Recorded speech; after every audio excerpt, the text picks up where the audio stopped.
يا اخي الواحد يبقى قاعد يقرا في ورده في امان الله ولا واقف امام في صلاه التراويح ويلاقي فوق كلمات في كل ايه حروف كده ما هوش فاهم معناها، ميم وجيم وصله وقله ولا وثلاث نقط فوق بعض جنبهم ثلاث نقط فوق بعض. يا ترى ايه دول والمفروض لما نشوفهم نعمل ايه؟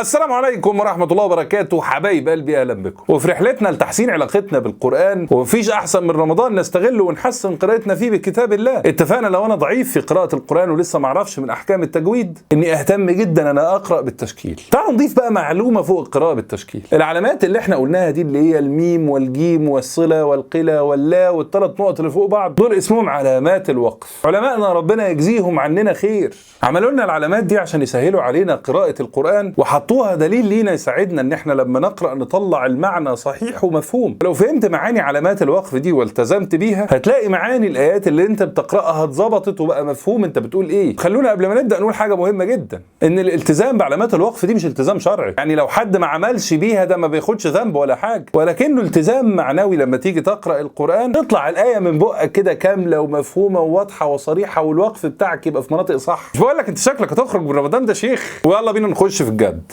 العلامة الأولى الميم، وخد بالك الميم دي هتبقى ميم اللي هي مسحوبة كده، مش اللي ليها دي اللي تحت. اللي ليها دي اللي تحت دي ليها معنى تاني، حكم في التجويد اسمه القلب أو الإقلاب. هتلاقي الميم اللي ليها شرطة لتحت دي فوق النون أو مع التنوين، وساعتها بتقلب النون أو التنوين دول ميم. مثلا بتقول من بعد، مش من بعد، من بعد. ومش هي دي الميم اللي موضوعنا دلوقتي، لكن احنا بنتكلم دلوقتي على الميم اللي ملهاش ديل، الميم اللي هي مستقيمه كده، دي معناها وقف لازم، يعني لما تشوفها تقف وتبدا تقرا من بعدها، لان ده هيدي المعنى افضل. تعالوا ناخد مثل. اعوذ بالله من الشيطان الرجيم انما يستجيب الذين يسمعون والموتى يبعثهم الله. هنا يسمعون عليها الميم دي، فلو وقفت عندها بقى المعنى مفهوم. انما يستجيب الذين يسمعون، اللي هيسمعوا النبي صلى الله عليه وسلم وهم فاتحين قلوبهم واسماعهم هيستجيبوا وهيؤمنوا برسالته صلى الله عليه وسلم. وبعدها والموتى يبعثهم الله، ان ربنا سبحانه وتعالى هو من يبعث الموتى يوم القيامه. لكن لو ما وقفناش على الميم دي وكملنا هتبقى الدنيا ماشيه ازاي؟ انما يستجيب الذين يسمعون والموتى، كأن الموتى معطوفين على الذين يسمعون، وكأن الاثنين دول بيستجيبوا، الذين يسمعون والموت، فالمعنى بيتغير. يبقى اول ما تلاقي الميم اعرف ان ده وقف لازم، اقف وابدا من بعدها. العلامه الثانيه الجيم، العلامه دي معناها ان الوقف جائز والوصل جائز، الاثنين متساويين، فما فيش مشكله لو وقفت هنا وما فيش مشكله لو كملت الايه، والاثنين بنفس القوه والاختيار ليك. العلامه الثالثه علامه صله، وصله معناها الوصل اولى، ولكن برضو الوقف جائز، فلو حبيت تقف بتقف، وان كان الافضل انك تكمل، وده بيبقى بسبب اتصال المعنى، انه المعنى هيبقى افضل واوضح لو كملت، ولكنه برضه لا يتاثر لو وقفت.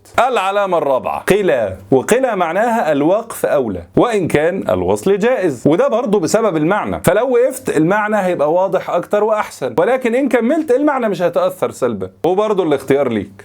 العلامه الخامسه الثلاث نقط اللي فوق بعض وجنبهم ثلاث نقط تانيين فوق بعض، علامه التعانق. هنا دي معناها انك تقف على دي او تقف على دي، لكن ما تقفش على الاثنين، وطبعا يجوز ليك الوصل وانك تكمل. زي ايه مثلا؟ اعوذ بالله من الشيطان الرجيم ذلك الكتاب لا ريب فيه هدى للمتقين. هنا وقفنا على اول واحده وما وقفناش على الثانيه. او ذلك الكتاب لا ريب فيه هدى للمتقين، هنا ما وقفناش على الاولانيه ووقفنا على الثانيه، وزي ما قلت لك الحالتين صح وانك تكمل صح. العلامه السادسه علامة لا، ولا معناها الوقف الممنوع لعدم اكتمال المعنى. تعال ناخد مثل الآية 33 في سورة الزمر. أعوذ بالله من الشيطان الرجيم والذي جاء بالصدق وصدق به. فوق به هتلاقي لا، لا معناها ما تقفش هنا. ليه ما اقفش هنا؟ لأنه المعنى غير مكتمل. أيوة، والذي جاء بالصدق وصدق به ماله، حصل له إيه؟ مين دول؟ لكن لما نكملها على بعضها المعنى يكتمل ويبان. والذي جاء جاء بالصدق وصدق به أولئك هم المتقون.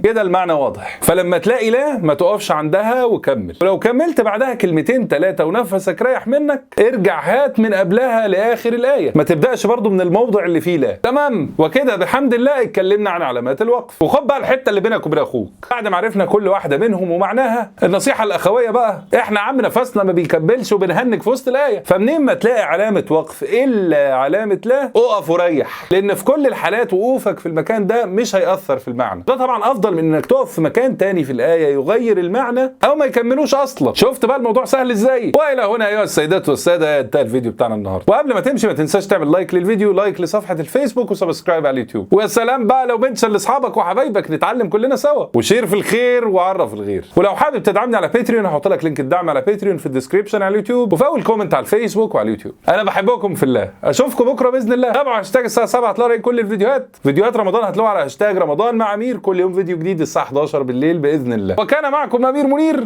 والسلام عليكم ورحمه الله وبركاته.